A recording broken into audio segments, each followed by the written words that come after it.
Cumprimentamos a todos com a paz do Senhor Jesus e dizer para os irmãos que é motivo de bastante alegria por mais esta oportunidade que o Senhor nos concede. Vamos estar louvando a Deus com o hino 457 da nossa harpa. Oh, que festim de glória para nos há de ser, quando tiver nas nuvens Cristo aparecer. Oh, nesse evento muito feliz, é de prazer também, eu hei de ver meu bom Jesus, fonte de todo bem. Nesse glorioso dia, o corpo meu mortal será bom de anjo no lar celestial. Oh, que evento muito feliz, é de prazer também, eu hei de ver meu bom Jesus, fonte de todo bem. Oh, que ditosa vinda, do meu Salvador, eu estou esperando, muito firme em seu amor. Oh, que nesse evento muito feliz, é de prazer também, eu hei de ver meu bom Jesus, fonte de todo bem. Ó Cristo, apeço o dia em que has de voltar para ver tua face, eu estou a esperar. Ó, que evento muito feliz, é de prazer também, eu hei de ver meu bom Jesus, fonte de todo bem.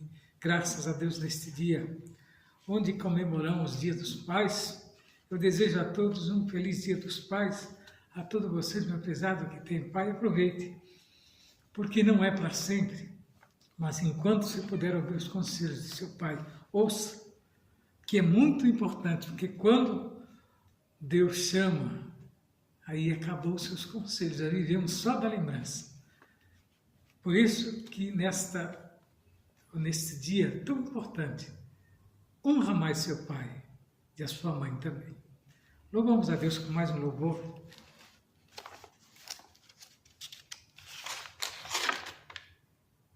e 525.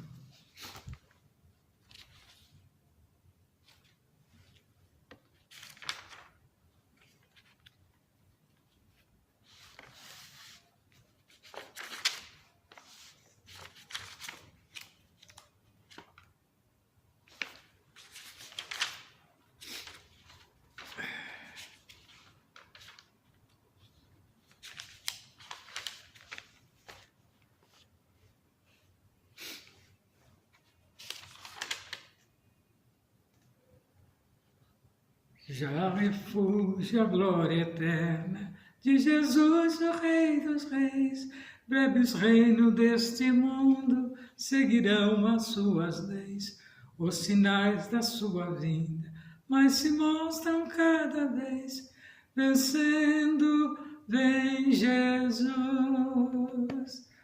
Glória, glória, aleluia. Glória, glória, aleluia. Glória, glória, aleluia. Vencendo vem Jesus. O clarim que chama o crente, a batalha já soou. Cristo à frente do seu povo, multidões já conquistou. O inimigo em retirada, seu furor já demonstrou. Vencendo vem Jesus. Glória, glória, aleluia. Glória, glória, aleluia. Glória, glória, aleluia. Vencendo vem Jesus. Eis que em glória refulgente sobre as nuvens descerá, e as nações os reis da terra com poder governará. Se em paz e santidade toda a terra regerá, vencendo vem Jesus. Glória, glória, aleluia. Glória, glória, aleluia. Glória, glória, aleluia. Vencendo vem Jesus. E por fim entronizado, as nações irão julgar, todos grandes e pequenos, o juiz hão de encarar, e os remidos triunfantes lá no céu irão cantar. Venceu o Rei Jesus. Glória, glória, aleluia. Glória, glória, aleluia. Glória, glória, aleluia. Venceu o Rei Jesus. A lição que nós vamos estudar e vamos comentar nesta noite é a lição de número 7, que tem por título a deposição da rainha Vasti e a ascensão de Esther.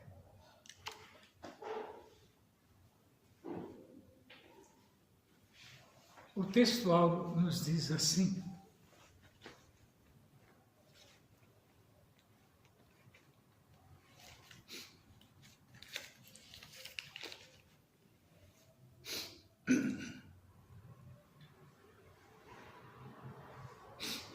antes da maior graça, portanto, diz Deus, resiste ao soberbo, mas dá graça aos humildes. Está lá em Tiago 4, versículo 6.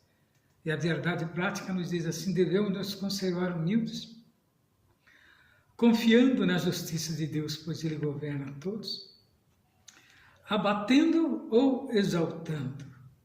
Glória a Deus. Nós vemos aqui que Assuero fez um convite de um banquete público ao povo da fortaleza de Suzã. Está lá em Esther 1, dos 5 ao 8. E a rainha Vasti também oferece um banquete, porém restrito às mulheres. Então observamos que aqui estava havendo um conflito, né, entre o rei e a rainha. E ela desobedeceu, resistindo à ordem do rei. Está lá em Esther 1, do 10 ao 12. E o rei se aconselha com os sábios e destitui a rainha.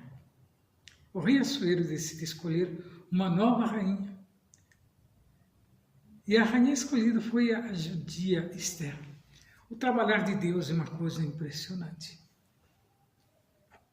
Ela, sendo judia, ela se tornou rainha dos persas. Porque é assim que Deus trabalha. Deus faz as coisas que não são ser. E ela foi agraciada com essa dádiva. Então nós vemos que Esther era uma judia, né? Escolhida a dedo por Deus para reinar. E para dar, eu creio, ali uma paz ao povo judeu que estava cativo naquela terra. E a leitura que nós vamos estar fazendo é Esther do 1 ao 10, do 12 ao 16, do 17, do 19, e depois do 2, do 12 ao 17. Nos diz assim: e no 7º dia, estando já o coração do rei alegre de vinho, mandou Amã, o Bizta, Arbona, Abaczetar e Carcas, os 7 eunucos que serviam na presença do rei Assuero, que introduzisse na presença do rei a rainha Vasti, com a coroa real, para mostrar aos povos e aos príncipes a sua formosura, porque era formosa à vista. Porém, a rainha Vasti recusou vir conforme a palavra do rei pela mão do seu eunuco, pelo que o rei muito se enfureceu e ordenou pela sua ira. Então disse: Memucan, na presença do rei e dos príncipes. Não somente pecou contra o rei, a rainha Basti, mas também contra todos os príncipes e contra todos os povos que há em toda a província do rei Assuero. Porque a notícia deste feito da rainha saía a todas as mulheres, do modo que desprezarão seus maridos aos seus olhos, quando se disser, mandou o rei Assuero que introduzisse a sua presença a rainha Basti, porém ela não veio. Se bem parecer ao rei, saia da sua parte um edito real e escreva-se nas leis dos persas, dos medos, e não revogue que Basti não entre mais na presença do rei Assuero. E o rei dê o reino dela à sua companheira, que seja melhor do que ela. E chegando já a vez de cada moça para vir ao rei Assuero, depois que fora feito a cada um, segundo a lei das mulheres, por 12 meses, porque assim se cumpriam os dias das suas purificações, 6 meses com óleo de mirra e 6 meses com especiaria, com as coisas para a purificação das mulheres. Desta maneira, pois, entrava a moça ao rei, tudo quanto que ela desejava se lhe dava, para ir da casa das mulheres à casa do rei. À tarde, entrava e pela manhã tornava segundo a casa das mulheres, debaixo da mão do sagaz eunuco do rei, guarda das concubinas, e não tornava mais ao rei, salvo se o rei desejasse e fosse chamada por nome.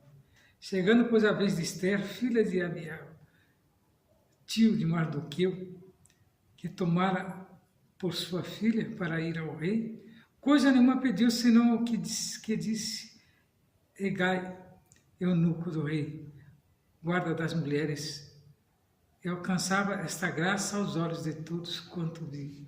E assim foi levada Esther ao rei Assuero, à casa real no 10º mês, que é o mês de Tebete, no 7º ano do seu reinado. E o rei amou Esther mais do que a todas as mulheres, e a ela alcançou perante ele graça e benevolência, mais do que todas as virgens, pois a coroa real da sua cabeça fez rainha em lugar de Basti.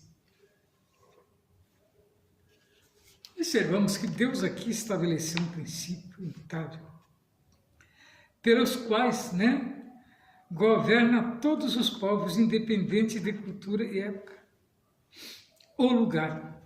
Então nós vamos ver que nesta lição, queridos, o claro contraste entre a conduta de Basti e de Esther e a obediente moça judia que ascendeu ao trono da rainha e de um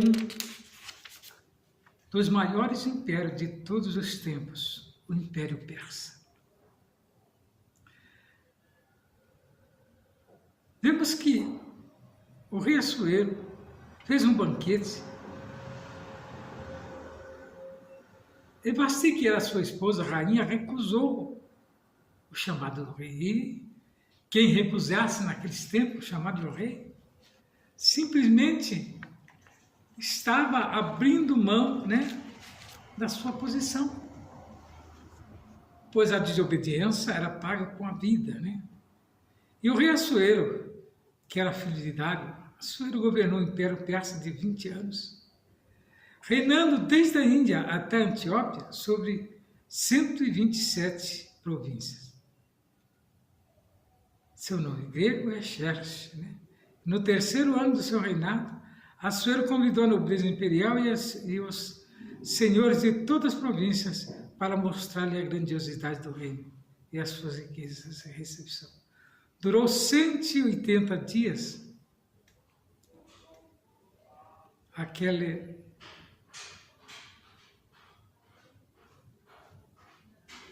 o seu reinado.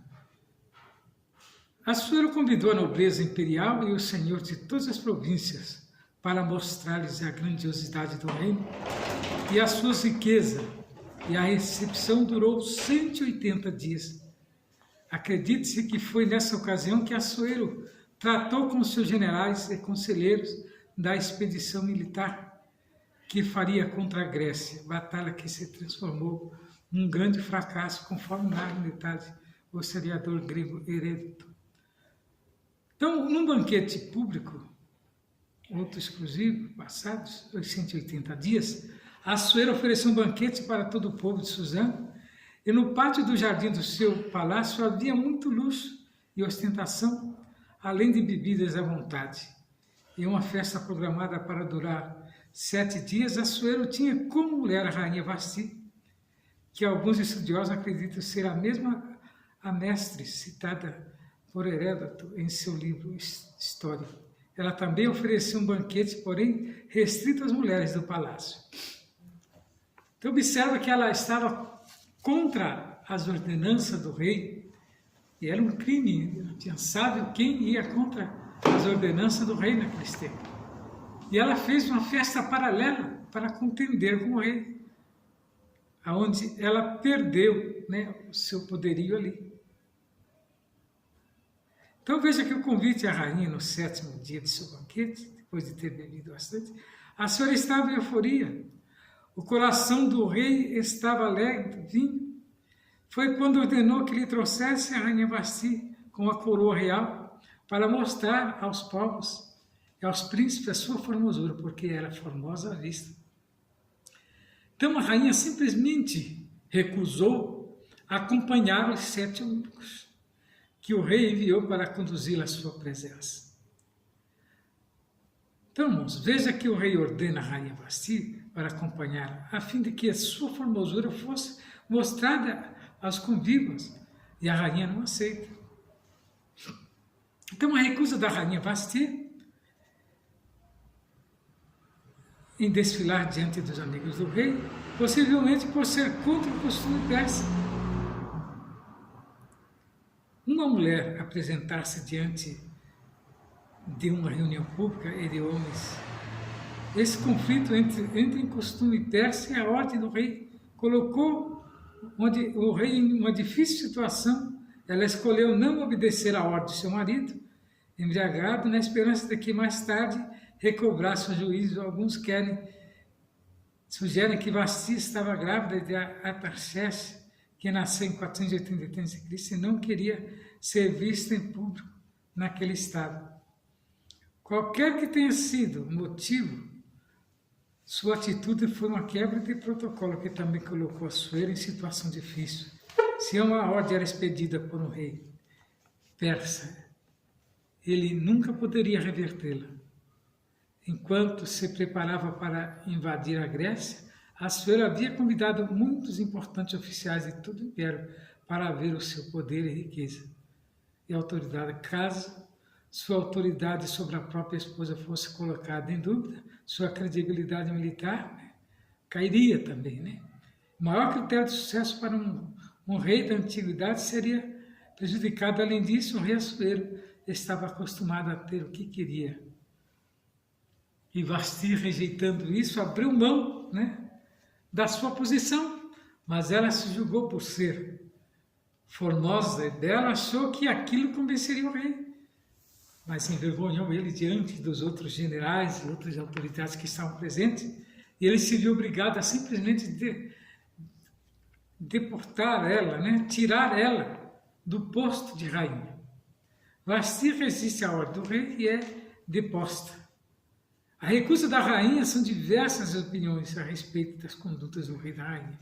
Nesse episódio, nós vemos que fontes extra-bíblicas tentam justificar a desobediência de Vasti com versões que pintam como absurda a pretensão do rei em apresentá-la em seu banquete. O uso de fonte não bíblica é saudável quando serve para aclarar o sentido do texto escriturístico. Contudo, porém, levar à prática da exegese, quando dão a escritura um sentido alheio ao que foi revelado na narrativa bíblica, é uma festa pública, e acontecia a rainha recusou atender ao rei. Então, a lei exigia, né, que o texto para por aí fica difícil sustentar algum recado à rainha, principalmente se ela, como algum imaginam, a mesma metriz citada era uma mulher astuta e sanguinária. pela atitude dela, nós vemos que ela fez uma festa paralela somente para mulheres. É uma afronta ao rei, né? Dizendo que ela que comandava. Então, a aplicação da lei, Assuero estava de fato sob a influência do vinho quando ordenou a vinda de Vasti, mas sua decisão de deportá-lo não se deu de forma intempestiva ou autoritária. Apesar da fúria, o rei suportou o constrangimento público de receber de volta os eunucos, sim, a rainha em seguida submeteu o caso ao exame dos sábios do seu reino estendido nas leis e no direito dos medos e persas. E a pergunta do rei demonstrava a prudência, o que, segundo a lei, se devia fazer da rainha Vasti, por não haver cumprido o seu mandato. Vamos ver aqui a sentença ao qual foi declarada Vasti. Examinando o caso de Memucã, um dos sábios aconselhou ao rei que depusesse a Vasti. Liderança pressupõe-se muita responsabilidade pela grande repercussão à conduta da rainha. Seria um péssimo exemplo para todas as mulheres do reino, porque a notícia deste feito da rainha saíram a todas as mulheres de modo que desprezarão seus maridos aos seus olhos. Isto provocaria desrespeito e discórdia nos lares.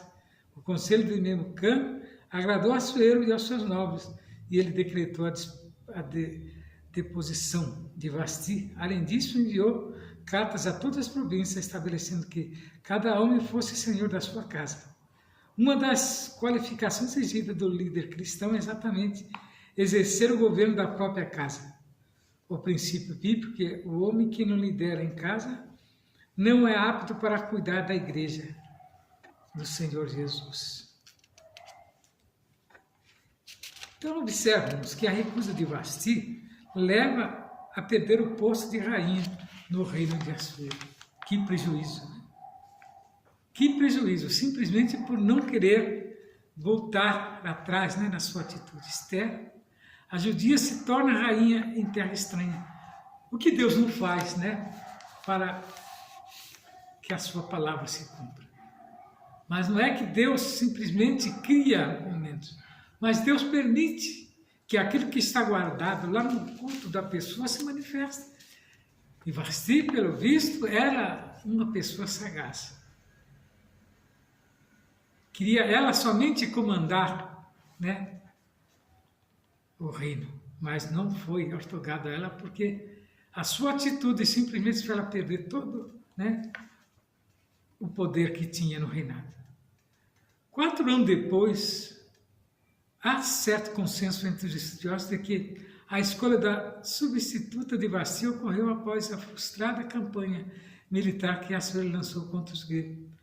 A destruição quase total das forças navais persas na batalha de Salamina forçou seu retorno para Suzã. Passada a ira, o rei se lembrou de Vasti e do que ela havia feito e do que ele havia decretado. Aconselhado por seus servos mais próximos, Assuero decide escolher nova rainha. E o universo dá a escolha. Apesar de governar um império originário de longas sucessões entre famílias da Média e da Pérsia, Assuero decidiu escolher uma nova rainha dentre as moças de todas as províncias do rei. Não havia restrição quando a origem étnica ou racial. Única exigência é que fossem virgens e formosas. Quando Deus dirige o processo, nenhum detalhe fica esquecido. Ele cuida de tudo, e o concurso foi divulgado e muitas moças levadas a Suzã. Mardoqueu morava próximo ao palácio e com ele a prima Esther, criada como filha. Levada à casa do rei, Esther ficou sob os cuidados de Hegai, guarda das mulheres, de quem logo conquistou a simpatia. E havia uma graça especial em Esther, além de apressar-se e dar-se os seus enfeites e alimento, e 7 moças para lhe assistirem. Hegai fez passar ao melhor lugar da casa das mulheres. Embora o texto não diga, não há outra explicação. O Deus que estava em José estava também como Esther.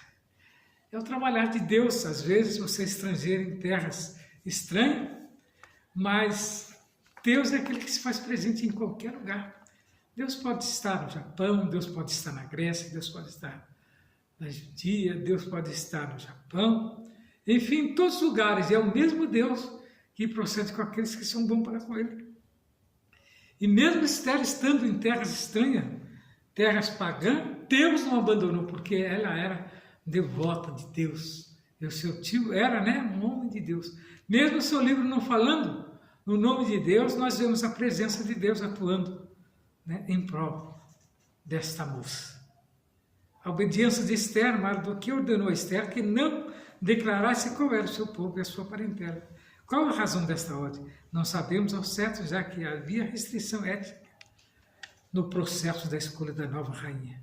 Mesmo sem entender o motivo da proibição, Esther obedeceu à risca a ordens de Mardoqueu. E ela não exigia explicação para obedecer. Mardoqueu demonstrava profunda preocupação com o bem-estar de Esther, passando diariamente diante do pátio da casa das mulheres para saber como ela estava. E havia respeito e cuidado mútuo entre eles. Cumprido 12 meses de preparação, chegou a vez de Esther ser levada à presença de Assuero. O rei amou a Esther mais do que a todas as mulheres, e ela alcançou perante ele graça e benevolência mais do que todas as virgens, e pôs a coroa real na sua cabeça e fez dela uma rainha. A gente traça um paralelo entre essas duas mulheres. E veja a posição. Ruth, simplesmente estrangeira, veio para Jerusalém, e ali ela encontrou a sua alma gêmea, que era um fazendeiro bem-sucedido, da linhagem, da sua sogra a quem obedeceu.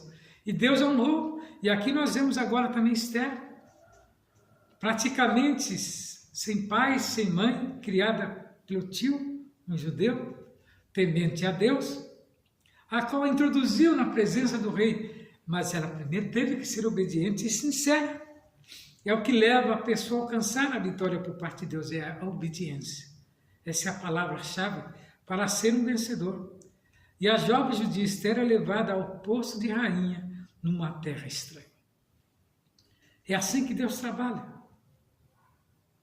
É assim que Deus faz. Esther havia chegado ao posto em que no tempo oportuno seria um instrumento para cumprir o propósito divino. Um dos atributos incomunicáveis de Deus é a sua presciência. Às vezes nós vamos tentar explicar às pessoas que é a presciência. Eles não entendem. Presciência é aquilo que está oculto lá no pensamento de Deus. E ele só revela aqueles que, sabe que vai acreditar. Fui usar esse termo com um determinado irmão uma certa vez, ele nem entendia o que eu estava falando e simplesmente saiu zombando. Quando eu falei da presciência de Deus, que a presciência de Deus é aquilo que está oculto lá atrás, e somente Deus a tem, e ele só manifesta no seu tempo. E esse irmão simplesmente zombou, que eu estava inventando palavra. Não, a presciência existe, onisciência existe, a presciência também existe. Está dentro desse mesmo contexto, que só Deus tem a presciência. Somente a Ele cabe, E Ele manifesta isso porque está guardado com Ele. Então nós vemos aqui que na presciência, somente Deus conhece de antemão todos os acontecimentos futuros. Já está traçado por Ele. O que está por vir, está traçado por Deus. E Deus não tira 1 milímetro daquilo que Ele traçou.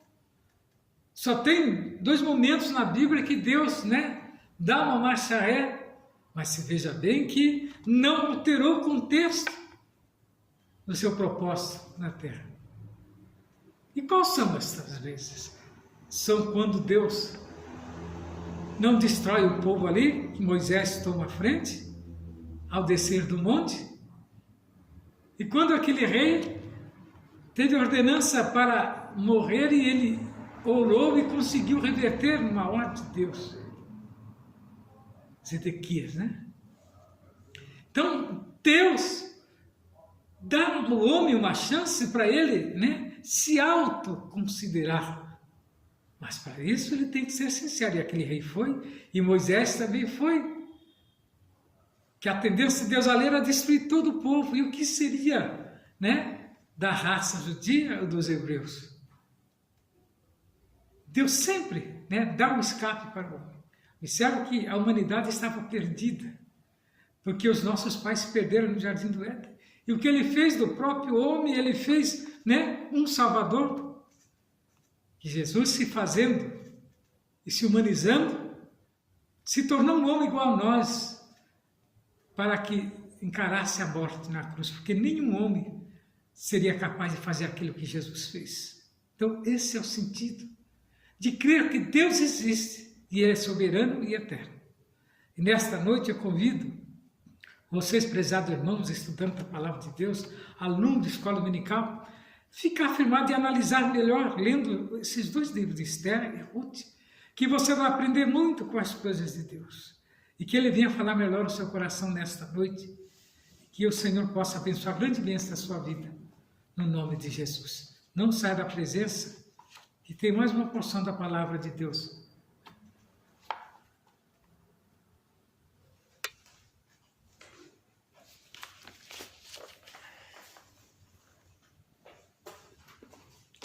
Saúdo a igreja com a paz do Senhor. Para nós é motivo de bastante alegria nós estarmos na presença dele nesta noite para adorá-lo de todo o nosso coração, bem dizer o seu nome, né? Porque ele é digno de toda a honra e de toda a glória. Eu quero ler aqui em Salmo 99, que diz assim: a grandeza do reino de Deus. O Senhor reina, tremam as nações, ele está entronizado entre os querubins, comova-se a terra. O Senhor é grande em Sião e mais elevado do que todas as nações.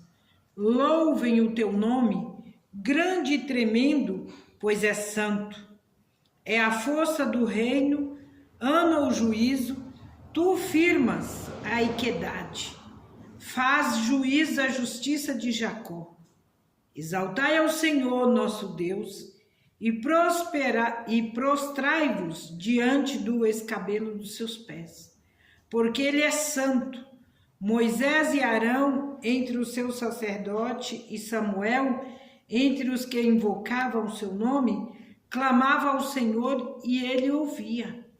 Na coluna de nuvem lhes falava. Eles guardavam os seus testemunhos e os estatutos que lhes dera. Tu o escutaste, Senhor nosso Deus.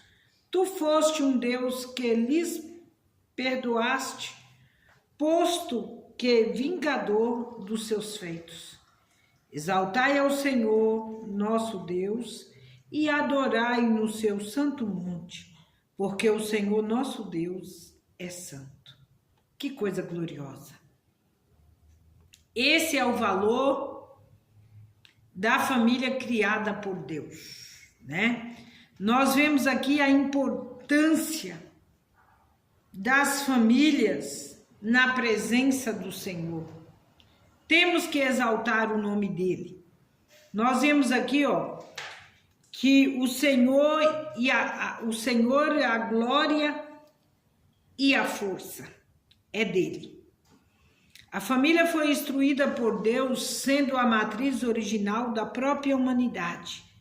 A família é definida como constituição de pessoas do mesmo sangue, pai, mãe, filhos.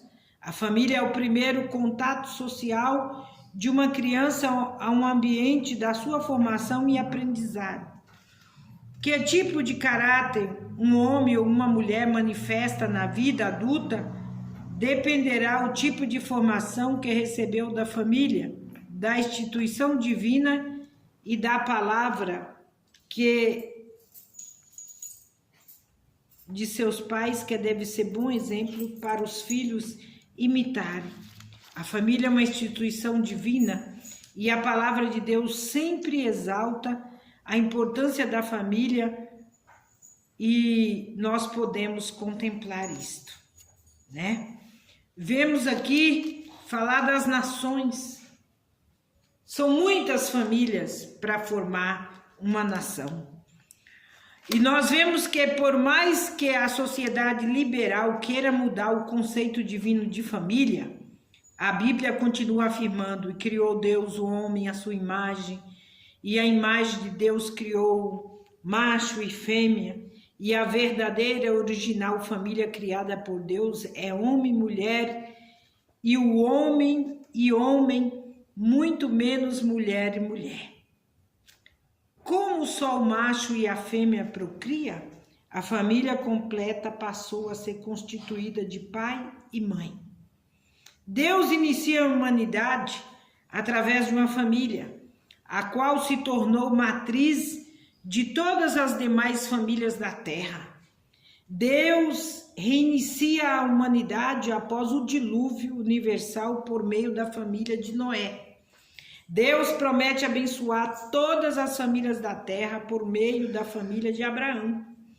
Josué e a sua família faz a sua oração por servir ao Senhor, dizendo: eu e a minha casa serviremos ao Senhor. Esta é a minha opção, Senhor.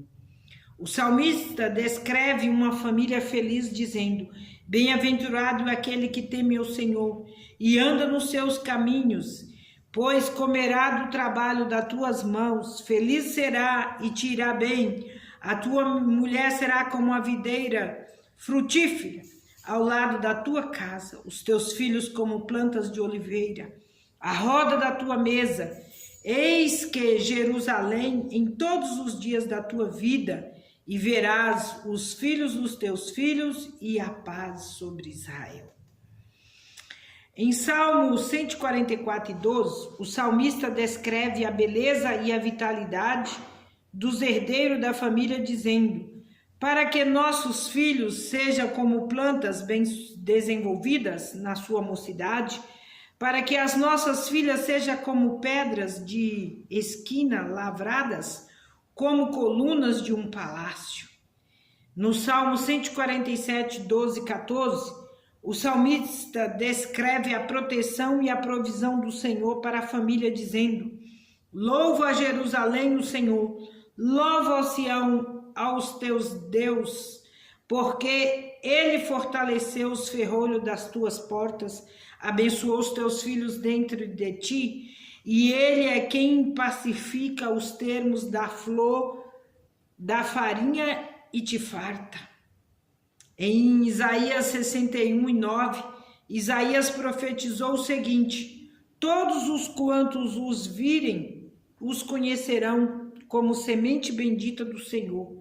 Jesus ensinou e defendeu a indissolubilidade e a perpetualidade da família, dizendo: o Deus ajuntou, não separa o homem.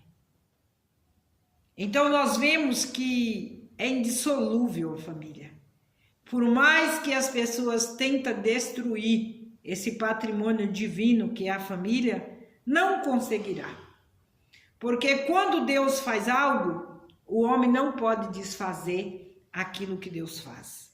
O homem tenta, ele pode continuar tentando, mas a ordenança vem de cima, vem de Deus. E quem tem temor a ele obedece e segue a palavra dele como ele nos ensina.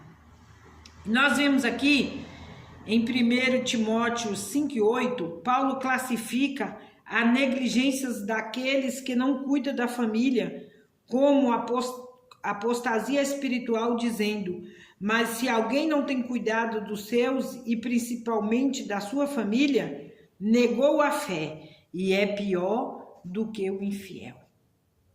Então, o nosso Deus, ele é um Deus de justiça.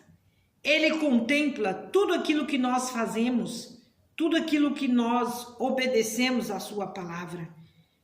E o que ele fala está falado. O homem não pode apagar aquilo que Deus faz, aquilo que Deus continuará fazendo na vida do ser humano.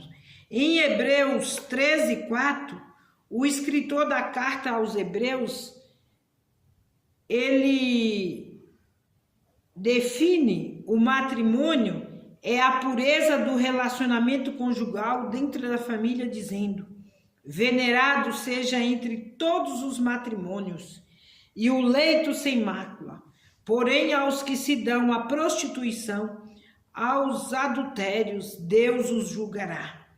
Pedro descreve a vida exemplar que o marido e a esposa devem ter dentro do contexto familiar. Então, dentro de um contexto familiar, nós temos muito que prestar a Deus conta, né? Nossa, hoje é tanta novidade de vida, né? Que as pessoas criam, mas cai tudo por terra, porque permanece a divina. Quem quiser fazer, faça, ninguém pode impedir. Só que nós, que somos leitores da palavra de Deus, temos que reter aquilo que Deus ordena. Temos que viver aquilo que Deus ordena que vivamos, né? Porque fomos criados por Ele e tememos a Ele e temos Ele como o Deus provisor das nossas vidas, né? Aqui, para concluir essa palavra, nós devemos celebrar o Senhor e ter esta família na terra. Tudo começa na família. A família é a célula máter da sociedade. E uma sociedade é construída de família.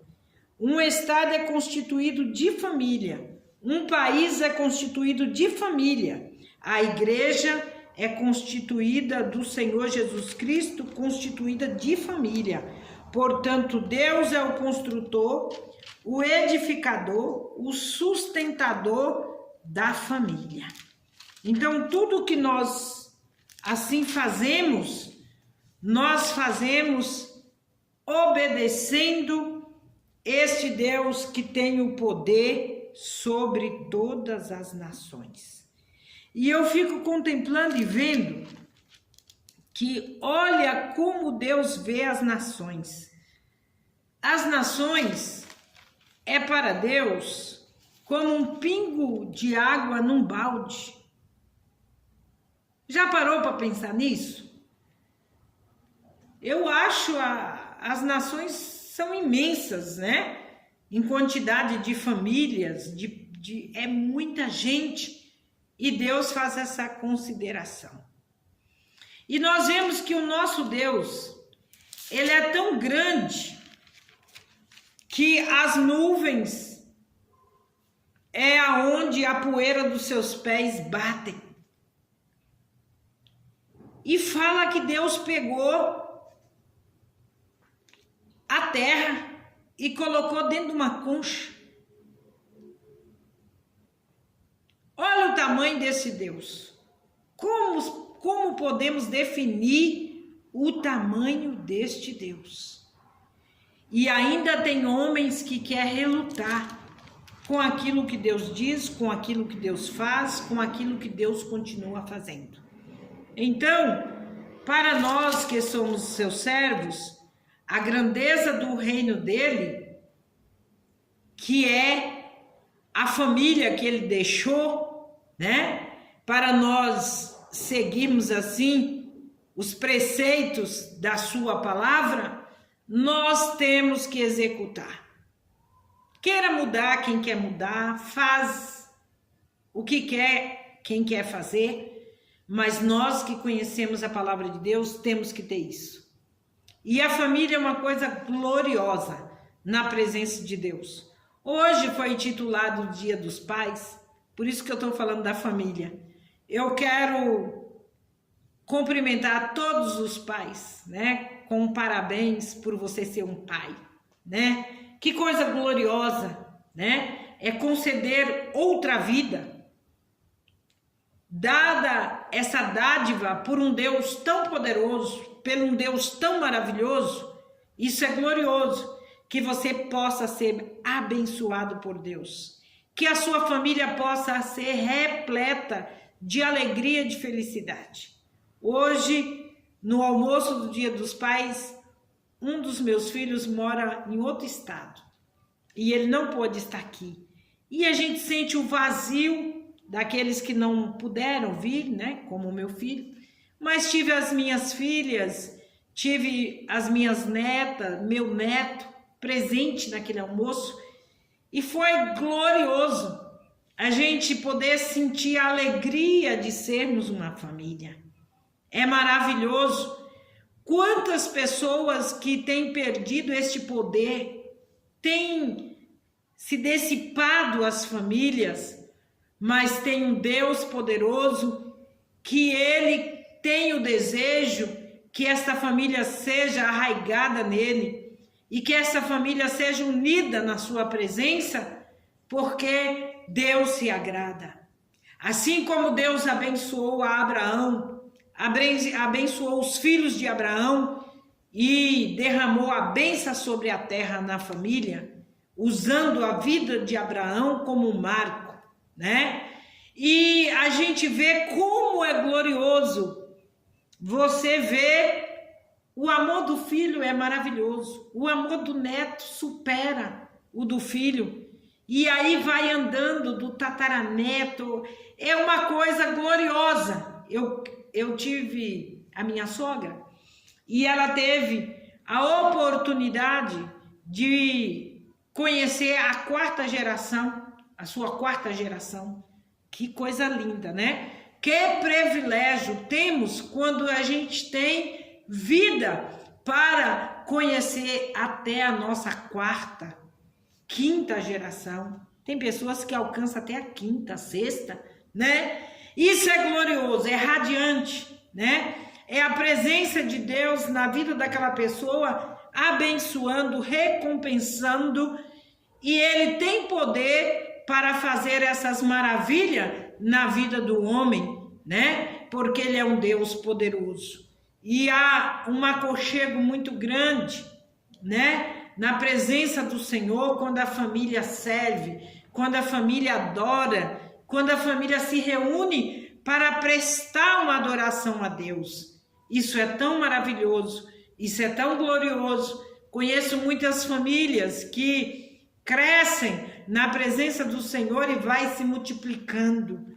É muito lindo o trabalhar de Deus, e que neste domingo o Senhor possa te conceder um final de noite abençoada, juntamente da sua família, um começo de semana repleto de bênção de Deus para a sua vida, e que você possa reconhecer Ele como um tudo na sua vida.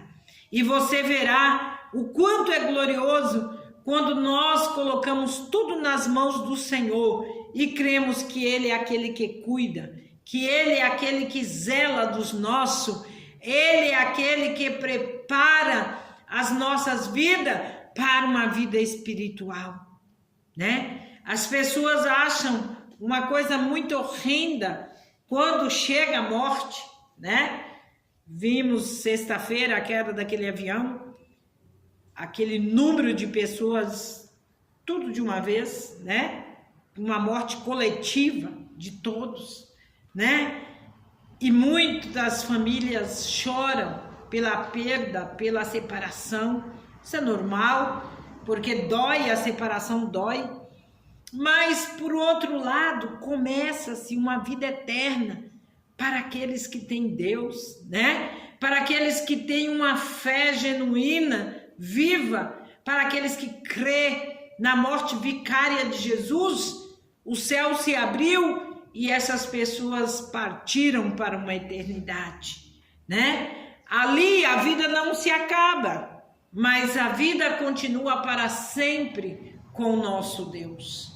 E nós que estamos vivos, temos que preparar a nossa vida, porque para aqueles já está destinado o destino de cada um, né? Conforme aquilo que a pessoa crê, que a pessoa recebe, né? Quantos que recebem Jesus, como Zaqueu? Zaqueu recebeu Jesus de uma forma muito maravilhosa. Ele tinha anseio de conhecer Jesus. E quantas pessoas que têm anseio de conhecer Jesus, e Jesus está dando a oportunidade de você chegar a Ele e conhecer. E numa partida dessa, a pessoa não vai ter problema, porque ele está com acesso direto ao dono da vida. Para muitos é um absurdo, mas para nós que conhecemos uma vida espiritual, é algo que faz parte da vida material, é a morte. Mas o ser humano nunca quer acreditar que ele vai morrer. Muitos acham que é imortal. Não somos imortais, somos mortais. Mas para uma vida vivificada em Cristo, é glorioso quando nós conhecemos o plano da salvação. E nesta noite, o Senhor te dá a oportunidade de conhecer Ele como Salvador da sua alma, de conhecer a Ele como libertador da sua vida. Basta você crer e reconhecer, e você receberá Ele no seu coração e sua vida será transformada. Que Deus possa abençoar a sua família e que você possa ser cada dia mais e mais unânime com a sua família para louvar e bendizer o nome desse Deus tão poderoso, desse Deus tão maravilhoso, desse Deus que fez os céus e a terra e tem a plenitude de toda esta terra em suas mãos e domina todas as nações.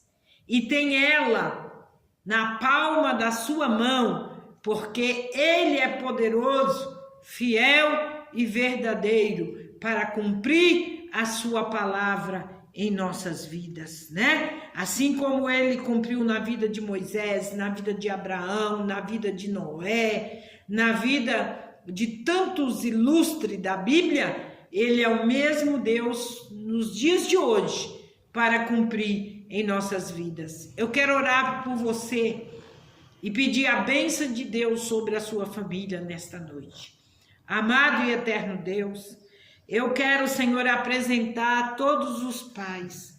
Senhor, Tu conhece a todos pelo nome. O Senhor sonda cada coração e cada vida.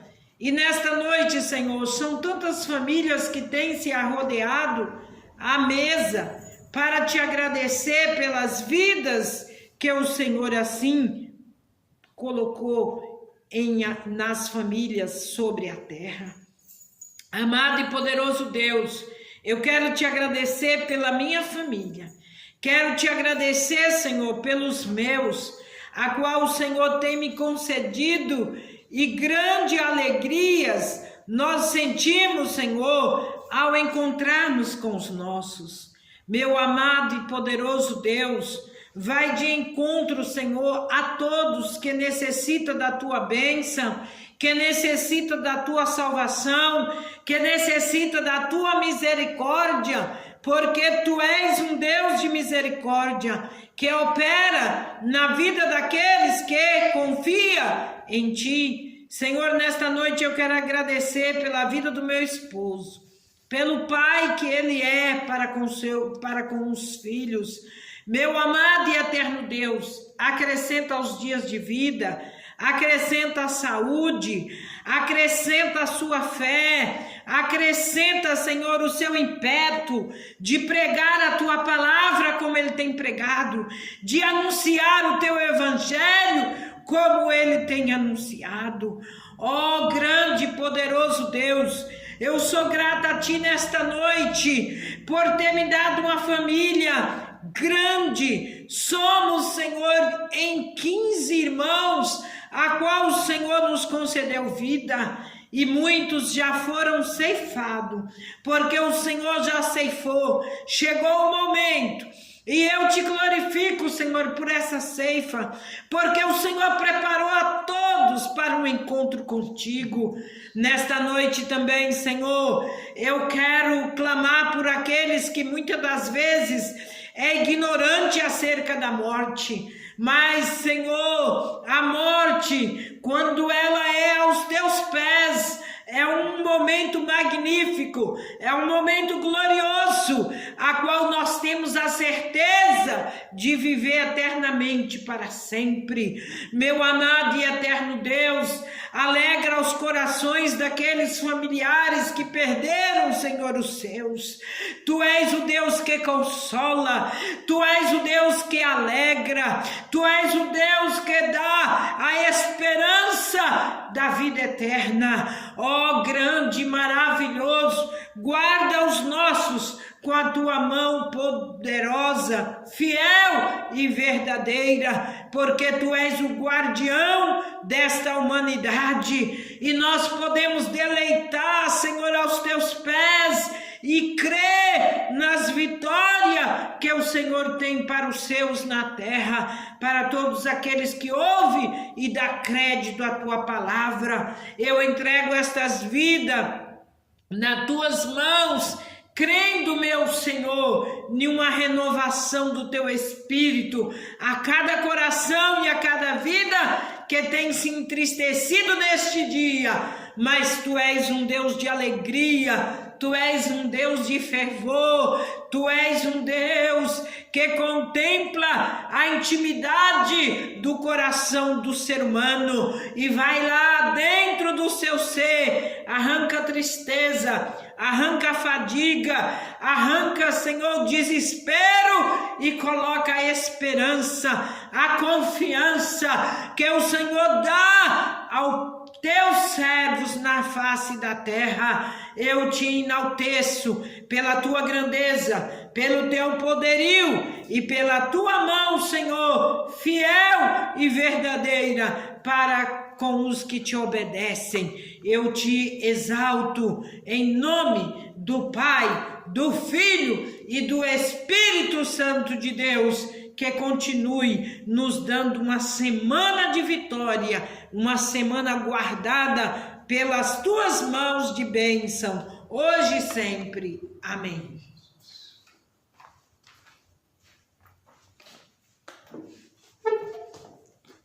Somos gratos a Deus pelas palavras ouvidas, no momento que passamos na presença do Senhor.